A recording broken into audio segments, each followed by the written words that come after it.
Welcome back to the Wellness Tips channel. Most people dream of cruising into their late 80s, vibrant and full of life.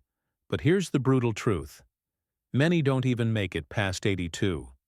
It's not a sudden disease that steals their years. It's the silent, sneaky habits, ignored red flags, and mental traps that quietly drain their strength, clarity, and zest for living.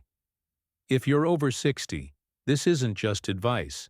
It's a heart-pounding wake-up call. The choices you make in the next 12 months will decide if you fade into the shadows or blaze through your golden years. Stick with us to the end, because the final truth is the one nobody dares whisper. They stop moving. Motion is life. And yet for many people as they get older, movement becomes optional. Something to fit in if they have time, if they feel up to it, or if the weather allows. But the body doesn't wait. The body listens to what you do and what you don't. And when you stop moving with purpose, your body doesn't just pause. It starts shutting down. Muscles shrink. Bones lose density. Your balance fades. Your circulation slows. And the body begins to do exactly what you're teaching it to do. Less. Most.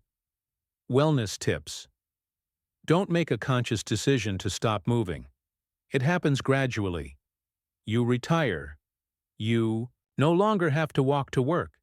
You spend more time indoors. Stairs start to feel tiring, so you avoid them. You begin sitting more, not just for meals, but during the day, during TV, during rest. And soon movement becomes something you react to, not something you initiate. You walk because you have to, not because you want to.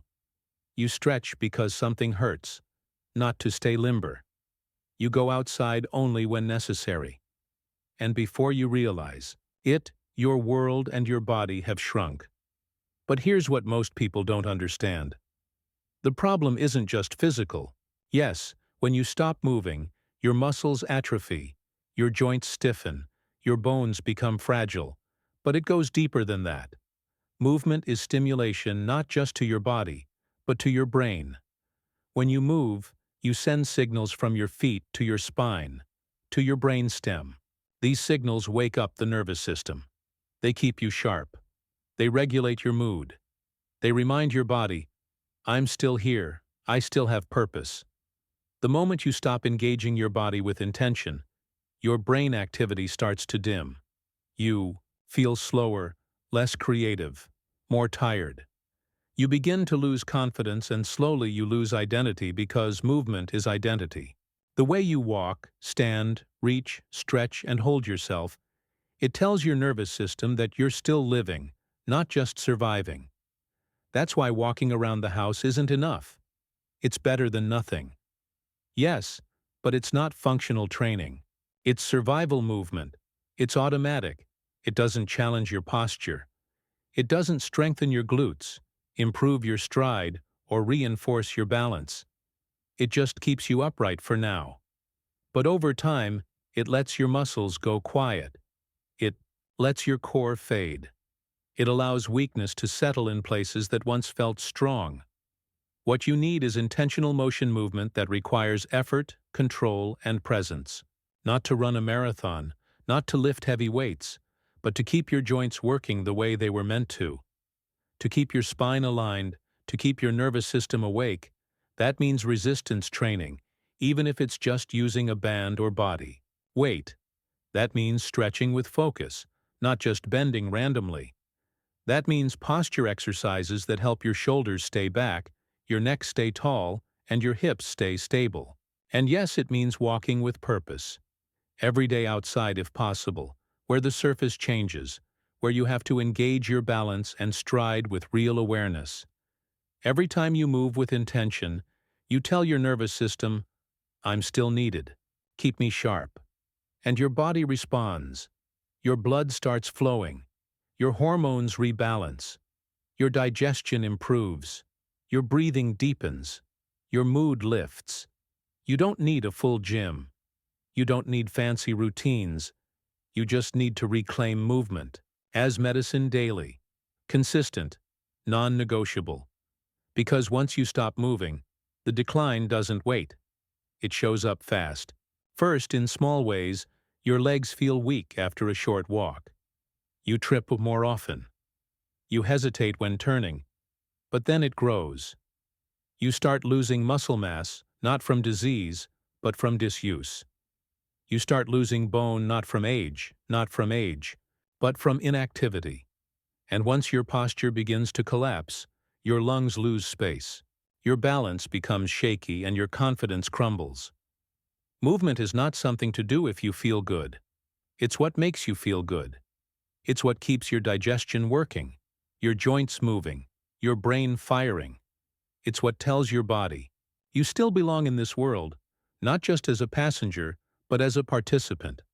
So ask yourself, when was the last time you moved for your health, not out of habit, but with intention? When was the last time you walked not just to the kitchen, but around the block with your chest lifted and your stride strong? When was the last time you stood tall, stretched wide, and reminded your body that it was built to engage? Don't let convenience steal your energy. Don't let comfort weaken your legs. Don't let stillness become your default. You don't need hours. You just need a few minutes every day to send the message, I'm still here, I still move, I still choose to live. Because motion is life and life real, vibrant, engaged life begins the moment you take the next step. They eat for comfort, not fuel. There comes a quiet shift in how many people eat as they grow older, and it often goes unnoticed. It starts small, skipping meals because you're not as hungry, choosing softer foods because they're easier to chew, eating something quick because it's just you at the table. But over time, eating becomes less about fueling your body and more about comforting it. Food becomes routine, emotion-driven, or nostalgic. And while there's nothing wrong with comfort now and then, the danger is when it becomes the default, because your body, especially after 60, doesn't need comfort. It needs support. The truth is, your digestive system changes with age. Your stomach produces less acid. Your gut bacteria shift. Your body becomes less efficient at absorbing certain nutrients, especially protein, magnesium, B12, and vitamin D. You lose muscle faster. You store fat easier. And your insulin response isn't as sharp as it used to be. That means the food choices that were fine when you were 30 now work against you after 60. If you keep eating like you used to, your body doesn't just slow down. It starts breaking down quietly, internally, cell by cell. Yet most wellness tips still build their meals around what's familiar. Bread, pasta, mashed potatoes, cereal, crackers, cookies, processed meats, easy snacks, soft, sweet, salty, and repetitive. These foods are comforting, but they're also empty. They spike blood sugar, cause inflammation, and leave your cells underfed. You feel full, but your body is still starving for real nutrition. And over time, that starvation shows up as fatigue, joint pain, brain fog, weakened immunity, and slow healing. You're not getting old. You're getting undernourished. And here's what most people don't realize. Comfort food doesn't just affect your body. It affects your mind. Highly processed, carb-heavy foods sedate you. They dull your focus. They lower your energy. They trigger inflammation in the brain, reduce neurotransmitter function, and even worsen symptoms of depression. That midday nap you need after a heavy lunch. That mental fog you can't shake in the afternoon. That constant bloated, sluggish feeling. It's not your age, it's your diet. You are what your cells can absorb, not what you eat. And if your cells are swimming in sugar, stripped of fiber, and missing critical nutrients, they can't repair themselves. They can't regenerate muscle. They can't protect your organs. They can't keep your nervous system sharp. When you eat for comfort, you remove vitality from your life. Your body may still be functioning, but it's not thriving. It's surviving. And that's the slow shift no one talks about. the difference between aging and decaying.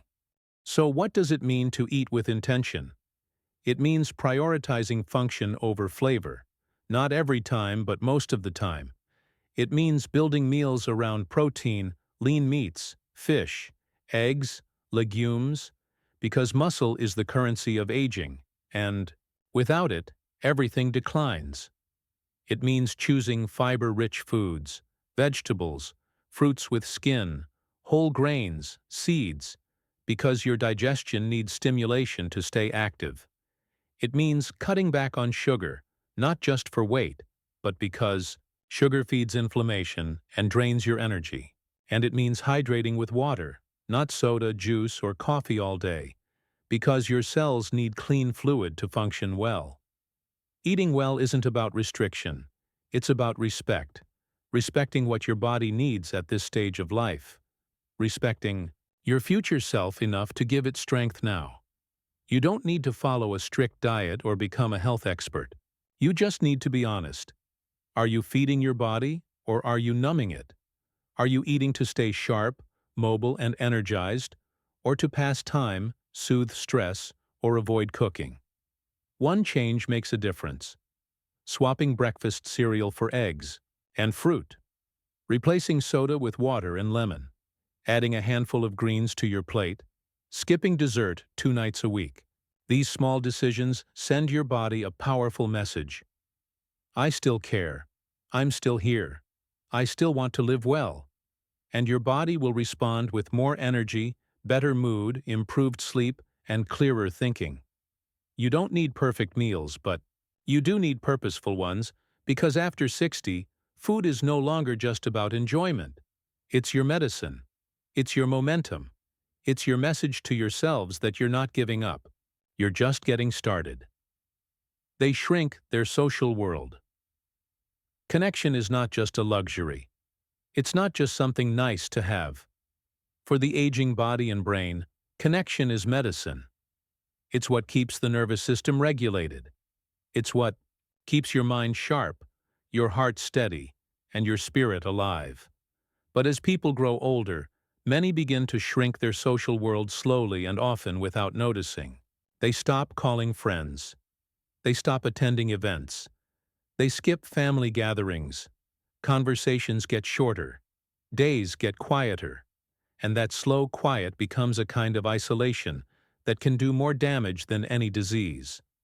When you disconnect from people, your body begins to respond, and not in a good way. Studies show that social isolation increases your risk of early death more than obesity, more than alcoholism, and even more than physical inactivity. It raises cortisol, the stress hormone. It suppresses immune function. It increases inflammation. It contributes to memory decline, anxiety, depression, and even cardiovascular problems. You may still be breathing, but your cells start acting like you've already checked out. And yet, it happens to so many. Wellness tips. Sometimes it's the result of retirement. You stop seeing coworkers. Your routine shifts. Your schedule becomes flexible, but your world becomes smaller. Other times it's health-related. You lose mobility and suddenly leaving the house feels like a hassle. Or friends pass away, families move, the phone rings less often, and you find yourself spending entire days in silence, not because you want to, but because you've accepted it as normal. But loneliness is not normal. It's not just an emotional state. It's a physical condition that takes a real toll on your health. What many don't realize is that social interaction is neurological exercise. Every time you talk to someone, really talk, your brain is firing on multiple levels. You process language, remember details, read body language, respond to emotion, and navigate the rhythm of the conversation. It keeps your brain alive. Laughter boosts dopamine. Listening activates empathy. Physical touch reduces blood pressure and stabilizes the heart. These aren't small things. They are the hidden regulators of your internal world. And when they disappear, your body begins to withdraw from life itself. That's why it's not enough to just be around people. You need meaningful interaction, real connection, the kind that reminds you that you still belong here, that your story matters, that someone sees you and that you see them. It can be a phone call, a coffee meetup, a walk with a neighbor, volunteering, once a week joining a group, even if it's small. These aren't luxuries. They're non-negotiables because when you are seen, heard, and needed, your entire biology shifts. You stand taller. You think clearer. You feel younger. Your cells remember how to live. On the flip side, when people stop reaching out, and more importantly, stop letting others in, the decline is faster than anyone expects. It starts as simple forgetfulness. Then sleep worsens. Motivation fades. You stop caring how you look, how you move, what you eat. You begin to fade from the inside out long before your body fails. It's not the heart that goes first. It's the connection to life. And yes, the world feels different now. Faster, more digital. People scroll instead of speak. Everything seems noisy, but that's exactly why you must remain in it. You don't have to keep up with trends or technology. You just have to stay human. Stay present.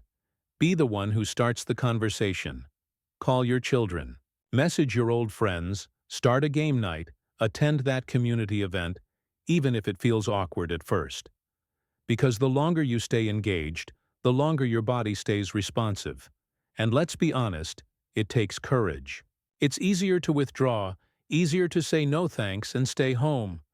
But if you want to protect your health, your memory, your emotional strength, you need people, not hundreds, just a few who bring life into your world, who challenge you, listen to you, remind you that you still matter. You don't outgrow connection. You grow into a deeper need for it. So ask yourself honestly, when was the last time you reached out without waiting to be contacted first? When was the last time you had a real face-to-face conversation that left you smiling or thinking or remembering? When was the last time you were hugged, really hugged, and felt your nervous system settle? These things are not extra. They are fuel. They are part of your longevity strategy, whether you realize it or not. Because here's the truth. The moment you stop being part of the world, your body starts preparing to leave it. But the moment you choose to engage again, to be present, connected, and alive, everything begins to shift back toward life. You don't need 1,000 friends. You need connection. Deep, consistent, meaningful connection. Don't shrink your world. Expand it even by one conversation. They sleep poorly and accept it as normal. One of the most dangerous myths about aging is that poor sleep is somehow normal, that after 60 or 70, you're just supposed to accept broken rest, long nights of tossing and turning, and early morning wake-ups you never asked for. But that's not just wrong, it's harmful. Poor sleep is not a harmless side effect of aging. It's a red flag, a signal that your body's internal systems, your brain, your hormones, your immune system are struggling. And if you ignore that signal, the damage doesn't stop. It compounds quietly night after night. Most people don't connect sleep to long-term health. They think of it as rest optional, negotiable, based on comfort. But sleep is not just rest. It's recovery. It's the time when your brain detoxifies, when your immune system repairs, when your hormones reset, when your memories consolidate, and when your body decides whether to heal or deteriorate. If you're waking up every 2 hours relying on pills to get to sleep or feeling groggy and heavy each morning, you're not just tired, you're aging faster. Sleep loss shrinks the brain. This is not theory. It's been shown repeatedly in brain scans. A tired brain doesn't just feel slow. It actually becomes smaller over time. And the areas most affected, the ones responsible for memory, attention, emotional regulation, and decision-making. You start forgetting names. You lose patience faster. You become reactive, anxious, or withdrawn, not because of personality, but because of poor brain hygiene. And it doesn't stop at the brain. Poor sleep wrecks the immune system. Just one night of disrupted sleep lowers your body's ability to fight off infection. Chronic sleep issues raise inflammation. The same kind of systemic inflammation linked to heart disease, Alzheimer's, arthritis, diabetes, and depression. Your joints ache more. Your gut becomes more sensitive. Your body heals slower. And the worst part, it all feels subtle, manageable, just a little tired. But inside, the damage builds. Yet, despite all this, many wellness tips continue to accept poor sleep as their new reality. They shrug off the symptoms.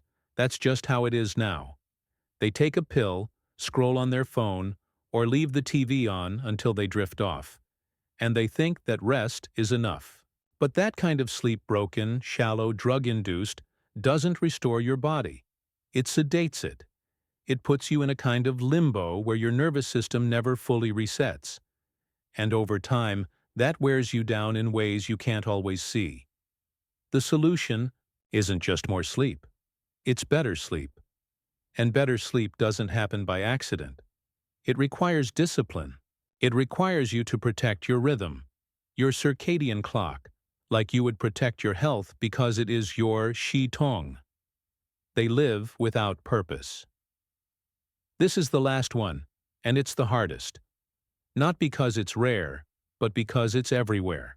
Quiet, unspoken, invisible from the outside, but deeply felt on the inside. It's the moment someone stops moving towards something. When the days all start to look the same. When there's nothing to aim at, nothing to build, nothing to protect, or grow. It's not a loss of time. It's a loss of meaning. And when that goes, the body starts to fade soon after. Purpose is not a job. It's not your title. It's not even your productivity. Purpose is a decision to remain committed to something. That matters. It could be taking care of your health, supporting someone you love, sharing your wisdom, helping others, learning a new skill, or simply waking up each day with the mindset, I still have something to give. It's not about being busy. It's about being needed. And when the nervous system knows you're needed, it stays engaged. But when it doesn't, it downshifts slowly, reluctantly, but surely. The problem is, most people retire from more than just work. They retire from effort, from vision, from the challenge that kept them sharp. The clock no longer matters. The deadlines are gone.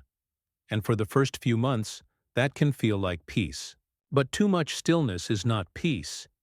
It's decline in disguise. The body begins to loosen. Muscles lose tone. Posture collapses. The appetite fades. Sleep becomes lighter. Hormones drop. Brain waves flatten. And the soul, the part of you that once burned with focus, becomes quiet, not gone, just dulled. You see it in their eyes, in the way they speak, the way they move. People who once stood tall begin to hunch. Those who once looked forward now only look down. Their voice becomes softer, their choices fewer, their steps slower. It's not just aging. It's what happens when a person no longer feels called. When there's no reason to push, no one counting on them, nothing new to wake up for. And here's the harsh truth. Without purpose, the human system starts to prepare for exit. Not instantly, but gradually. The immune system weakens. Memory becomes less important. So the brain lets go of it. The eyes don't focus as clearly. The spine compresses. Blood flow slows. These are not just the side effects of time. They are the side effects of disconnection from meaning. And the body, smart as it is, does not waste energy where there is no longer intention. But here's the good news. Purpose can return at any age for any person. It doesn't require a grand mission or a public platform. It starts with a single question. What can I still give? That question has power. It lights a fire in the nervous system. It brings focus back to the eyes. It tightens the posture. It strengthens the heartbeat. It tells your biology there's still something here. Keep going. Purpose can be small. Watering your garden with intention. Calling your grandson and listening fully. Mentoring a younger neighbor. Reading a new book. Learning a new recipe. Walking to stay strong for someone else. Helping others move through their fear. You don't need applause. You just need responsibility. Even if it's only to yourself. Because once you take ownership, once you decide that life is still in session, everything starts to change. You eat better, you sleep deeper, your thoughts become clearer. Why? Because the body follows the mind and the mind follows purpose. When you say to yourself, "I am not done," your cells hear you. Your brain begins to adapt. Your nervous system tunes in. You stop drifting. You begin to move forward again. Maybe slowly but surely. Don't let the world convince you that your best years are behind you. Don't believe the lie that retirement means releasing meaning. You don't retire from being needed. You don't retire from leading your own life. You don't retire from caring. If you wake up today, then today is yours to lead. If you're breathing, you're still being asked to participate. Don't live passively. Don't drift through time. Don't treat life like a waiting room. The clock hasn't stopped. It's still ticking. But the question is, are you still showing up? Purpose doesn't find you. You create it with your choices, with your attention, with your will. Choose something worth showing up for. Because the moment you live without purpose, the body begins to wonder why it's still here. And the moment you live with purpose again, the body remembers, and it starts rebuilding your life from the inside out. You don't need a grand mission, but you do need a reason. A garden, a grandchild, a journal, a group, a cause, anything that reminds you, I matter. We've journeyed together through this powerful message, and now it's time for the final wisdom that could redefine how you live your golden years. The harsh truth is, most people don't pass away simply because they're old. They fade because they've stopped embracing life. It's not age that claims them. It's the quiet surrender to a life without motion, nourishment, connection, rest, or purpose. But here's the empowering truth. You hold the reins. Every step, every meal, every conversation, every restful night, and every reason you find to rise each morning shapes how vibrantly you'll cross your finish line. That finish line isn't promised, but how you run your final laps is entirely yours to decide. Before you leap into action, whether it's transforming your diet, starting a movement routine, or rekindling social ties, consult your doctor or a trusted nutritionist. Their expertise will tailor these changes to your unique needs, ensuring you achieve the best results safely and effectively. This isn't just about living longer. It's about living better, with energy, clarity, and joy. To spread positivity and inspire each other, let's build a community of change. Share one healthy habit you practice daily. Maybe it's a morning walk or drinking more water. Then, tell us about a positive habit from a friend or family member that inspires you, like a loved one's dedication to meditation or their knack for cooking nutrient-rich meals. Your stories can spark motivation in others. Drop your thoughts in the comments and let's lift each other up. Don't stop here. Join the Wellnesstips channel family. Hit that subscribe button, like this video, and share it with someone who needs this wake-up call. Dive into our other videos for more life-changing insights to fuel your journey. Together, let's choose to live fully, fiercely, and purposefully, because every moment is a chance to thrive.